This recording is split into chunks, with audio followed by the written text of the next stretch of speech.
दुनिया भर के बाजारों में भले ही अभी भी मंदी की चिंताएं हों, महंगाई का डर हो या फिर ब्याज दरें कब बढ़ना रुकेगी इस पर अंदाजा लगाने का सिस्टम चल रहा हो, लेकिन भारतीय बाजार जबरदस्त मजबूती के साथ लाइफ टाइम हाई बना रहे हैं। आपको लग रहा है अरे अभी कहाँ पहुंचे, लेकिन निफ्टी है कितना दूर, मुश्किल से 200 पॉइंट।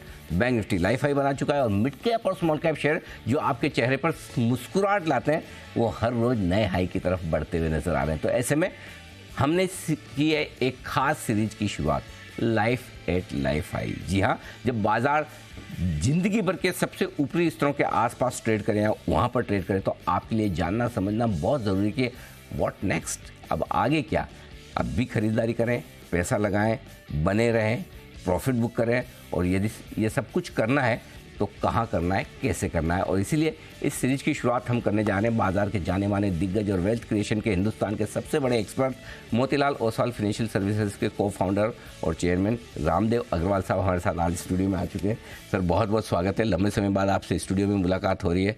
तो जनरली हम जब मिलते हैं लंबे समय बाद तो हाल चाल पूछते हैं, चाल बाजार की आपको बतानी है, हाल अपने बनाने। वेल्थ अगर अच्छी बन रही तो आपके हाल अच्छे हैं, चाल बाजार के आप बताएंगे तो हमें पता चल जाएगा आगे क्या हो रहा है। हाँ, जैसे आपने बोला कि लाइफ टाइम हाई जी। सो यदि वेल्थ अच्छा है, हेल्थ अच्छा है, फिर सब कुछ अच्छा है। तो पहले सर हेल्थ से शुरुआत करूँ। हाँ, फिट एंड फाइन एकदम परफेक्ट। हाँ, ओके। लाइफ हाई ये दिख रहा है मार्केट का लगभग उन लेवल के आसपास है। वेल्थ बन रही है सर? देखिए, लाइफ टाइम हाई है सिर्फ लास्ट 75 साल का, अगले 75 साल का लाइफ टाइम हाई नहीं है। हाँ, ओके। तो ये क्या है, ये जैसे मैं हमेशा बोलता हूँ कि मैं तो 100 के इंडेक्स से चालू किया था, 100 का सेंसेक्स होता है। हाँ, तो वहाँ से 62-63 हज़ार का सेंसेक्स अभी मैं देख रहा हूँ। तो ये तो बाजार 12-13-14% से बढ़ते चले जाता है। मतलब अभी जो आपका 18,000 18,500 का निफ्टी है तो वो 37-38,000 40,000 ये समझ लीजिए आप, ये है 23 जी। तो आपको 23-5-28 से 30 के बीच में कभी भी आपको 40,000 का इंडेक्स दिखेगा आपको। अब वो कब होगा, कैसे होगा, किस स्पीड से होगा? 2028 से 2030 के बीच में 40,000 के आसपास का निफ्टी का टारगेट बनता है। हाँ, ये आपने आज हेडलाइन दी मुझे सर जी। नहीं, ये क्या है कि आप लोग ऑल टाइम हाई बोलते तो ऐसा लगता है कि भैया बस बहुत हो गया। हाँ, बहुत हो गया, यहाँ से नीचे जाने का। ऐसा नहीं है, ये ऑल टाइम हाई है पीछे के लिए, आगे के लिए ऑल टाइम हाई नहीं है। बिल्कुल, आगे का वही बता रहा हूँ, आगे का ऑल टाइम हाई बता रहा हूँ मैं। अगले 7-8 साल ऑल टाइम हाई 40,000 का समझिएगा। अब वो ध्यान में रख के फिर उसके बाद इन्वेस्ट करने, ये टाइम बाजार से बाहर रहने का नहीं है। हाँ, ये दूसरी हेडलाइन है। हाँ, बाहर ना रहे। आपको जो खरीदना है, जैसे खरीदना है खरीदो, गंदे स्टॉक खरीदना है, सस्ते स्टॉक खरीदना है, ग्रोथ स्टॉक खरीदना है, वैल्यू, बट बाजार के अंदर रहो आप। वो बहुत जरूरी है, क्योंकि देखिए बाजार का जैसे देखते देखते ऑल टाइम हाई पहुंच गया। ऐसे जो है हो सकता है कि जैसे लास्ट ईयर हम सोचे थे 10-15% बनेगा, नहीं बना। अर्निंग्स आया 12-15%, बट उतना से वैल्यूएशन करेक्शन हो गया, तो बहुत अच्छा हो गया। उससे क्या है, फाउंडेशन सॉलिड हो गया। एक साल करेक्ट हो गया बाजार। अब इस साल जो है मेरे को लगता है कि अर्निंग से ऊपर बाजार चल सकता है। मान लो 12-15% का अर्निंग्स आया तो हो सकता है बाजार 17-18-20% भी चले, हो सकता है बाजार फ्लैट रहे, 5-7% बढ़े। लेकिन जितना देर बाजार यहाँ रुकेगा उतना ही आपका धन इकट्ठा हो रहा है। वो रिकरिंग डिपॉजिट है, वो क्यूमुलेटिव रिकरिंग डिपॉजिट है। करेक्ट। वो 2023 अभी मान लो 23-24 नहीं चला तो 24-25 चलेगा। बट क्या इतने सारी अच्छी चीज़ें हो रही हैं, इकोनॉमी रिकवर हो रहा है, आपका एफआईज का व्यू पॉजिटिव बनते जा रहा है, earnings are shaping up, valuations are reasonable, best है। बिल्कुल बढ़िया समय है, एकदम फर्स्ट क्लास समय है। और आमतौर पर सेंसेक्स निफ्टी का लेवल सर को पता भी नहीं होता। कई बार जब शो के पहले पूछते मुझे सर, अरे लेवल क्या चल रहा है ये तो बता दो। लेकिन आज सर ने बोला कि अगर 2028-2030 तक इसी स्पीड से रहे और रहना भी चाहिए तो आप 40,000 की निफ्टी के भी दर्शन कर लें तो बड़ी बात नहीं। सर आपने कई सारे कारण बताए, मैं एक एक करके उस पर आता हूँ। सबसे पहले जो आप हमेशा सबसे ज़्यादा देखते हैं, भाई जिसमें पैसा लगाना वो कमा रहा है कि नहीं, राइट। तो ये अर्निंग सीजन, रिजल्ट सीजन भी खत्म हुआ है। इस रिजल्ट सीजन को देखने के बाद आप हमारी कंपनियों की कमाई को लेकर पहले से ज़्यादा कॉन्फिडेंट है?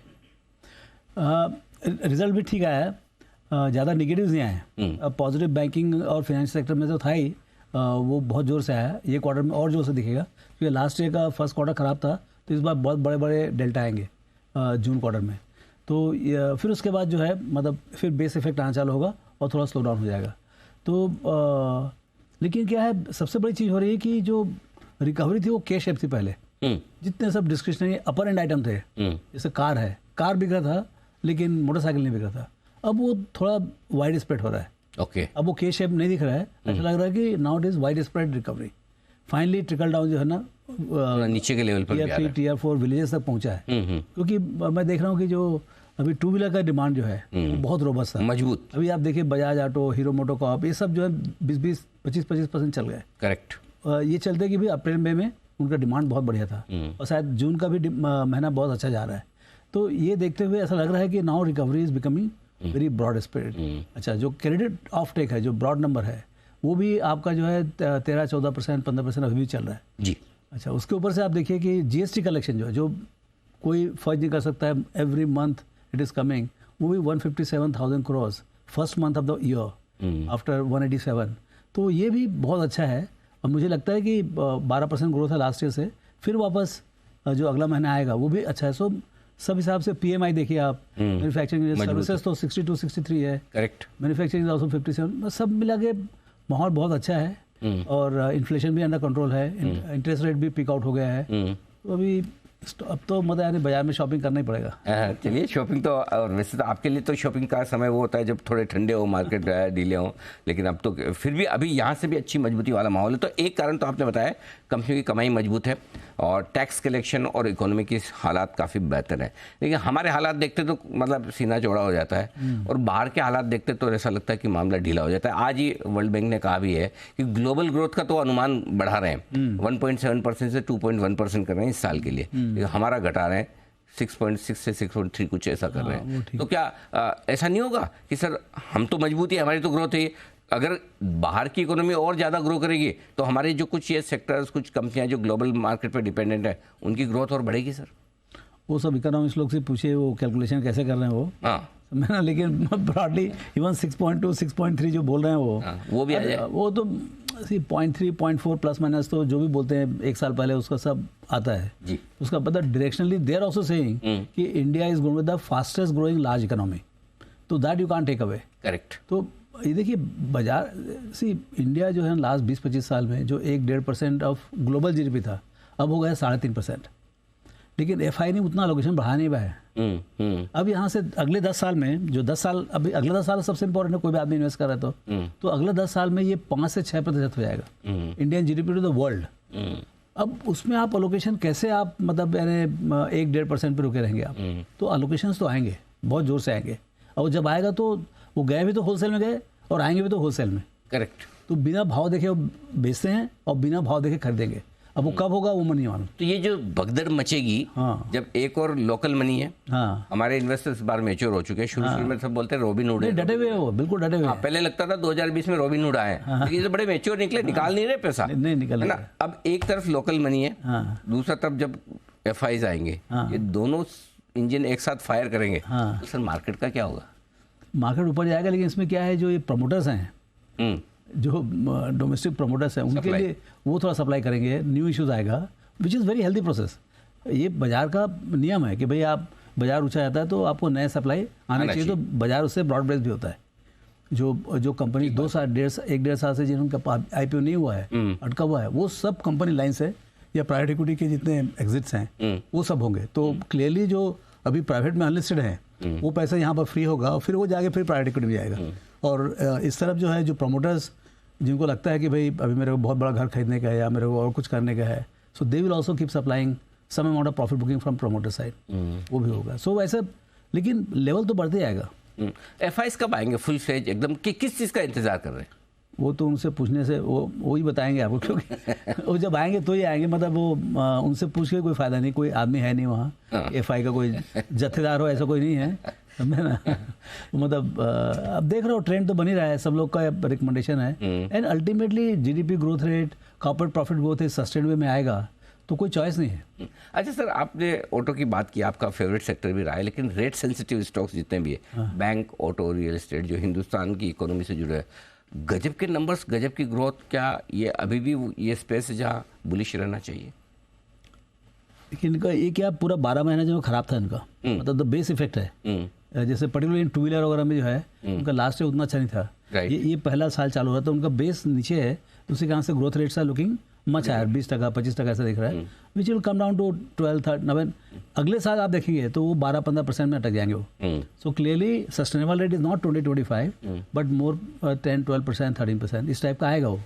सो लेकिन जैसे आपने रेट सेंसिटिव में आपने रियल एस्टेट की बात की, तो रियल एस्टेट जब पहले तो ड्यूटी कट ओवर हुआ शुरू में 1.5 साल पहले, तो लोगों को लगा भाई चलो उसकी वजह से हो रहा है। अब लेकिन डिमांड सस्टेन्ड है अक्रॉस इंडिया।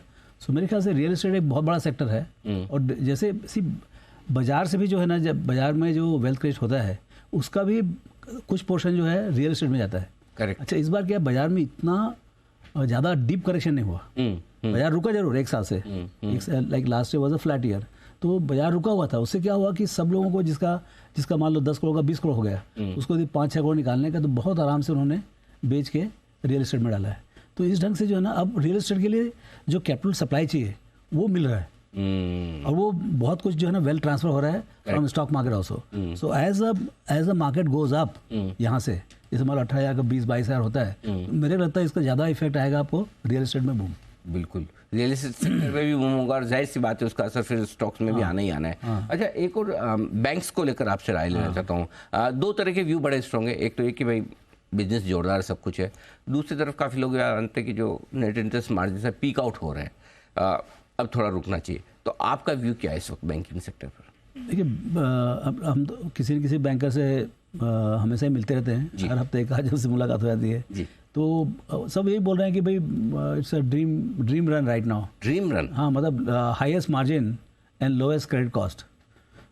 तो अच्छा, डिमांड में बहुत बढ़िया है, ऐसा नहीं कि डिमांड में कुछ एकदम। अच्छा, दूसरा क्या है कि इन्होंने जो कोविड के टाइम में जो भी राइट ऑफ किए थे वो सब रिकवरी भी हो रहे हैं। सो सब तरफ से उनके मतलब हालत अच्छी है और क्रेडिट ग्रोथ अच्छा है अभी भी जी। सो मार्केट का एक नियम है कि भाई एकदम टॉप हो गया तो मतलब सिक्लिकल है, चलो थोड़ा सा प्रॉफिट बुक करें, थोड़ा स्लो जाए। लेकिन मुझे लगता है कि क्रेडिट लेंडिंग तो हुआ ही नहीं अभी।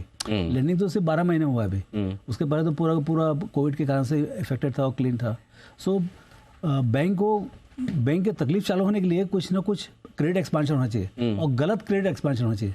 अभी तो जो एक साल में बहुत हेल्दी क्रेडिट हुआ है, अभी यहाँ से जो है ना थोड़ा जब मतलब रेस चालू होगा तो बहुत ज़्यादा क्रेडिट होगा और बहुत गलत ढंग का क्रेडिट होगा, वो अभी चालू नहीं हुआ है, वो अभी समय है। हाँ, वो और आरबीआई भी गार्ड में है, बैंक भी बहुत गार्ड में है, एंड सो बिना गलत काम किए भी उनके पैसे कमा रहे हैं अच्छे से। तो मुझे लगता है कि अभी भी it is too early to call the top for the banking.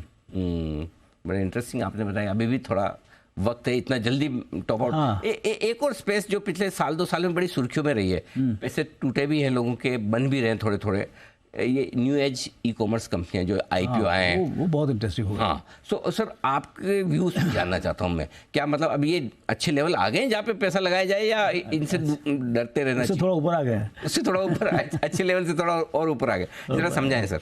देखिए क्या था, डिजिटल में जो है ना, सबसे पहले हम लोग बहुत तेजी में आए जी, थोड़े बहुत गलत भाव में शेयर भी खरीदे, घाटे भी किए, लेकिन वहाँ से एकदम स्टिप ग्लोबल करेक्शन हुआ और यहाँ भी करेक्शन हुआ। लेकिन वही जो होना था कि भाई नीचे जाके जो है ना सब एंटरप्रेन्योर्स जो है वो सब के सब सोच रहे हैं कैसे हम पाथ टू प्रॉफिट करें, कैसे जल्दी से जल्दी हम प्रॉफिट में आए। तो अभी होड़ लगी है कि कौन पहले प्रॉफिट दिखाएगा। तो जितने भी 8-10 कंपनी लिस्टेड हैं सब अच्छी कंपनीज हैं, सब वेल फंडेड है, लेकिन अब जो होड़ लगी है कि भाई हम इस क्वार्टर में दिखाएंगे, अगले साल दिखाएंगे, तो अब जो है ना ऐसा लग रहा है कि ये प्रॉफिट कमाएंगे। तो अब जैसे प्रॉफिट के ये आएंगे तो इसमें क्या है, इसका एक बिजनेस मॉडल क्या है कि भाई इनका एसेट लाइट है पूरा का पूरा, सब राइट ऑफ कर दिए, जो भी कॉस्ट ऑफ है, उनका कोई प्लांट मशीन है नहीं। जैसे आप जो भी दूसरा सीमेंट प्लांट लगाते हैं, स्टील प्लांट लगाते हैं या रिटेल लगाते हैं, फिजिकल रिटेल लगाते हैं, उसमें क्या है आपको दुनिया भर के कैपेक्स होता है और सब वो P&L में बैलेंस शीट में चलाता है और फिर अमोर्टाइजेशन से आता है धीरे धीरे। यहाँ पर क्या है, सब उन्होंने राइट ऑफ कर दिया पीछे। अब जो आएगा बहुत खराब प्रॉफिट आएगा। अब अभी देखिए प्रॉफिट उन्होंने नहीं कमाया है, अभी promise to profit is much more in visible range. दिख रहा है आ जाएंगे मतलब। हाँ, अच्छा, एक दो चीज डिस्ट्रप्टिव भी होने वाला, जैसे रिटेल है, रिटेल मतलब बोलते हैं $700 बिलियन का रिटेल है, जो आपका ग्रोसरी का रिटेल है, तो वो रोजमर्रा की चीज़ है। अब उसमें क्या है कि ये भाई लोग सब जितने क्विक कॉमर्स है, जो इंस्टा मार्ट है, आपका इसका क्या नाम है, जोमेटो का जो है, ब्लिंकिट, दूसरे 3-4 हैं, वो सब जो है वहाँ पर बहुत अच्छी तरीके से मतलब वो अपना डार्क स्टोर सेटअप करते जा रहे हैं और बहुत फास्ट ग्रो हो रहा है। तो फूड कहता तो था ही उनका, लेकिन ये दूसरा बिजनेस जो है ना is also becoming very interesting और बहुत लार्ज अपॉर्चुनिटी है एंड ग्रोइंग अपॉर्चुनिटी है। तो ऐसा जो है मुझे लग रहा है कि यहाँ से भी इस सेगमेंट से एक दो बड़े कंपनी निकलेंगे, मतलब निकलेंगे 50, 100, 200 बिलियन डॉलर वाले समय से इवेंचुअली निकलेंगे, पक्का निकलेंगे, क्योंकि कॉन्सोलिडेट भी है। देखिए आपका जब बिजनेस चालू हो रहा है तो पहले 25-50 कंपनी होती थी, करेक्ट, वो धीरे धीरे करके घटती थी। जैसे हम लोग ब्रोकिंग चालू किए 80 में तो 500 कंपनी थे, अब जाके 10, 15, 20 हुई। ठीक बात। तो यहाँ पर क्या है, शुरू से ही 2 कंपनी बस। तो if the opportunity is large and 1-2 company है तो मेरे ख्याल से इनको वैल्यू क्रिएट करने का, यदि मान लो मैनेजमेंट सही ढंग से चलते रहे तो इनके पास बैलेंस शीट में पैसे भी हैं, इनको आता भी काम करने का, और नया अपना में रिवोल्यूशन है, डिलीवरी अपने घर में हर चीज़ की डिलीवरी हो रही है। ये तो लास्ट 3-4 साल 5 साल का ही इजाद है पूरा। सर ये इंटरनेट से जुड़े हुए, डिजिटल इंडिया से जुड़े हुए कई सारे नए स्टॉक्स हैं, नए थीम्स हैं, क्या वहाँ पर आप पॉजिटिव हैं, बुलिश हैं? हाँ, मतलब एक कंपनी वाइज देखना पड़ेगा, but digitally powered business model जो है, डिजिटली पावर्ड, हाँ देखिए आपका बिजनेस ओल्ड स्टाइल का ही है, हाँ फिजिटल। जैसे क्या है, गूगल है और फेसबुक और है, ये सब क्या है डिजिटली पावर्ड है और डिजिटल डिलीवरी है, पूरा complete digital, end to end digital है। कोई मतलब प्रोडक्ट भी डिजिटल है और प्रोसेस भी डिजिटल है। यहाँ पर क्या है, प्रोडक्ट इज ऑल फिजिकल। जैसे आप फूड बुला रहे हैं तो आपको घर में खाना आएगा, आप कोई कपड़े खरीद रहे हैं, आप कोई ग्रोसरी खरीद रहे हैं, तो आपको फिजिकल डिलीवरी है, फिजिकल प्लस डिजिटल, हाँ बट फिजिटल है। तो आपका जो पूरा जो इनेबलमेंट है, पूरा मतलब जो ट्रांजैक्शन मशीन है, लॉजिस्टिक मशीन है, वो पूरा का पूरा डिजिटल है। तो ये डिजिटल माहौल में मेरे को यहाँ पर लगता है कि कुछ बड़े कंपनीज बन सकते हैं, हाँ बनेंगे, पक्के बनेंगे यहाँ से। इंटरेस्टिंग। अच्छा सर, एक चीज़ और कि आप हमेशा कच्चे तेल के साथ हमारी इकोनॉमी को जोड़ते हैं, अब तो बड़ा कंफर्टेबल हो गया है। हाँ। तो क्या इसका कहीं कुछ फ़ायदा मिल सकता है, इसके लिहाज से निवेश करने के बारे में सोचना चाहिए? $75, अब तो ओपेक प्लस बोलता है प्रोडक्शन घटाएंगे, फिर भी कच्चा तेल बढ़ता नहीं है, हमारे लिए तो इससे बड़े क्या बात हो सकती है? हाँ, मतलब अच्छा ये है कि भाई ये जो आपका ऑयल प्राइस है वो $70 से $80 के बीच में अटका हुआ है। 70 से नीचे ही जाता और 80 से ऊपर भी टिकता भी नहीं। करेक्ट। आप कितना भी काटो पाटो तो वो अभी क्या है, देखिए ये यूक्रेन की लड़ाई के चलते और जो भी बाजार में सप्लाई डिमांड और है उसको देख कर ऐसा लगता है कि it's still day sellers market, मतलब सऊदी अरेबिया के कार्टेल जो है जितना ओपेक के वही कंट्रोल कर रहे हैं एंड दे कैन, मतलब वो जो चाहते हैं वो भाव मिलेगा उनको। तो मुझे लगता है कि sweet spot is about $75 which is comfortable for India. अब सवाल ये है कि यदि स्टेबल प्राइस अभी जैसे यहाँ पर तो फ्यूल डिमांड बढ़ ही रहा है 7-8% से, यहाँ पर यहाँ पर जो फ्यूल मार्केटिंग कंपनीज है जो लास्ट ईयर घाटा के, वो सब बम्पर प्रॉफिट कमा रहे हैं अभी, देख रहे हैं 1-2 क्वार्टर से। तेल कंपनी के अब वो एक बार भूकंप आ गया, बार भूकंप थोड़ी होगा। मुझे नहीं लगता, बाजार बहुत डरा हुआ हमसे कि भाई सरकार कभी भी इसमें बेचारों को मतलब बैलेंस शीट यूज कर लेती है खराब टाइम में, तो वो एक हो गया लास्ट, उसके कारण से सब इन्वेस्टर डर गए। लेकिन मुझे लगता है कि वहाँ पर बहुत बड़ा प्रॉफिट बनेगा, एटलीस्ट कंपनी से प्रॉफिट बनेगा, बाजार कैसे ट्रीट करेगा वो देखना चाहिए। सर हमारे mid cap small cap life high पर है, बैंक निफ्टी लाइफ हाई पर है, बैंकिंग शेयर सब बढ़िया है, निफ्टी 200-300 पॉइंट दूर है, और ये 2-3 सेक्टर ऐसे हैं जो मिलके इसको खींच रहे हैं बार बार नीचे, मेटल, फार्मा, IT, ये चल नहीं रहे, ये कब चलेंगे? अब सब थोड़ी चलेगा। क्या अभी इनमें मौका है पैसा लगाने का? पैसा लगाने का है, मतलब कई जैसे IT में क्या है कि ठीक है सेक्टर माइट भी स्लो, लेकिन उसमें स्पेसिफिक कंपनीज जो हैं वो बहुत अच्छी कर रहे होंगे। जैसे कोई मिड साइज कंपनीज हैं जिनको पर्टिकुलर टाइप ऑफ स्किल्स हैं, जैसे AI वगैरह में उनके स्पेसिफिक प्रोजेक्ट्स हैं, सो उधर ग्रोथ रेट ज़्यादा है। तो क्लियरली आप देखो कुछ कंपनी वहाँ पर जैसे जो ऑटोमोटिव EV स्पेस में जो अच्छा कर रहे हैं, तो उन कंपनीज में ग्रोथ है। जहाँ से बाजार अभी क्या है, जहाँ पर ग्रोथ है वहाँ पर तूफान है, चाहे वो सेक्टर कहीं का भी हो। बट एग्रीगेट सेक्टर में यदि ग्रोथ नहीं है तो क्लियरली वो सेक्टर का इंडेक्स जो है थोड़ा नीचे रहेगा। तो अभी जो IT जो है थोड़ा सा स्लो ट्रैक में है, अभी लास्ट 2 साल में काफ़ी अच्छा था, इस साल थोड़ा स्लो ट्रैक है। मे भी इस साल का बेस बन गया, अगले साल उसमें भी नंबर आ जाएगा। तो सबका नंबर आएंगे, हर टर्निंग तो होगी। हाँ, जैसे सीमेंट है, अभी देखिए अभी 2-4-5 दिन से सीमेंट में तूफान हो रहा है जी। तो क्या है, बहुत दिन से पड़ा हुआ था सीमेंट, तो ऐसे ही हर सेक्टर का नंबर आएगा।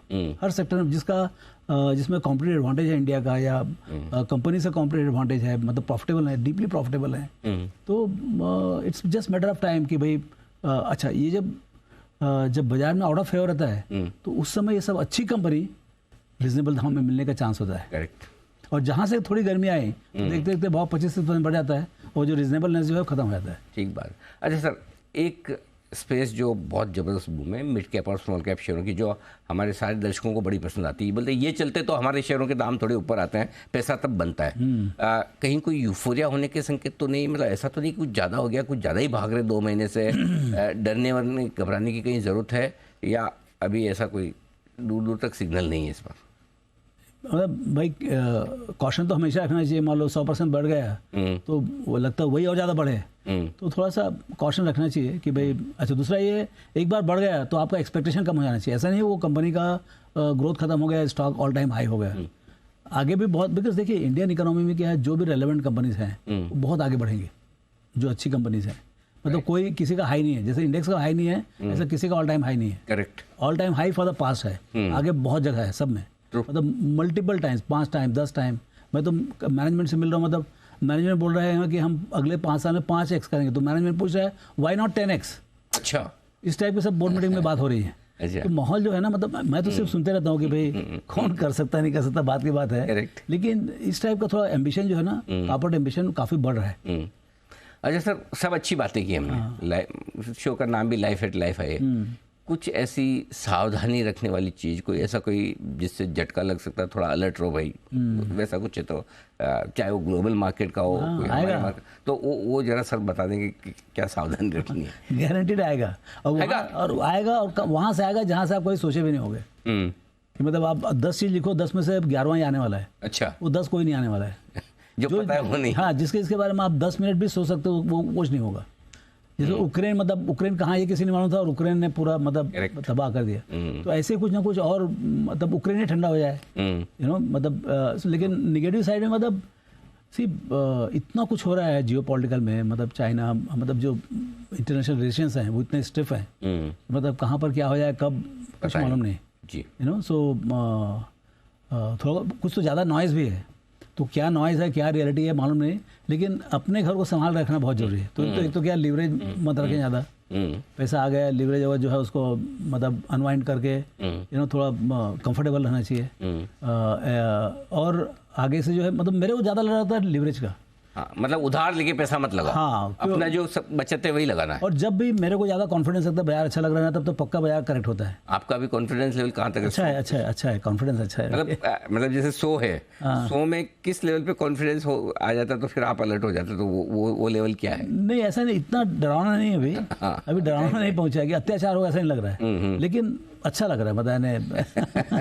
तो ठीक है, अभी थोड़ी अपसाइड है अभी। हाँ, लाइफ हाई भी देख लेंगे। हाँ, थोड़ा और बढ़ जाएंगे। सब बहुत कॉशन में है। बैंक्स, अब देखिए पूरा रिकवरी जो है is led by banks, and banks have perform like fantastic, right. So across the board, मतलब mid small large, even public sector, पहले खाली प्राइवेट सेक्टर का था, इस बार तो पब्लिक सेक्टर ने भी लीड दिखाया। SBI वो रिजल्ट जो है ना, वंडरफुल रिजल्ट है, और आगे और भी अच्छा आएगा। तो मेरे ख्याल से economy is in good shape, मतलब there is no reason to be fearful.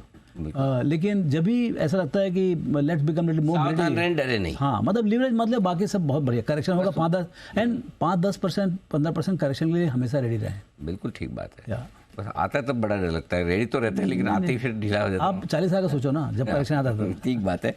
तो आपको सोचना है कि अगर 2028-30 में 40,000 का निफ्टी हो सकता है, फिर ऐसे में 2000 घट भी जाए, डर किस बात का? तैयारी रखें, अपना ही पैसा लगाएं, उधार लेकर नहीं। और बाकी तो जो इकोनॉमी के हाल है, हमारे बाजार के हाल है, मजबूती आगे भी रहेगी। ये है word of wisdom Ramdeo Agrawal sir की तरफ से। सर बहुत बहुत धन्यवाद आपका, आप स्टूडियो में आए, समय दिया और हमारे दर्शकों को पूरा डायरेक्शन, खास हमारी सीरीज़ की शुरुआत में लाइफ एट लाइफ है। इस शो में इतना ही, नमस्कार।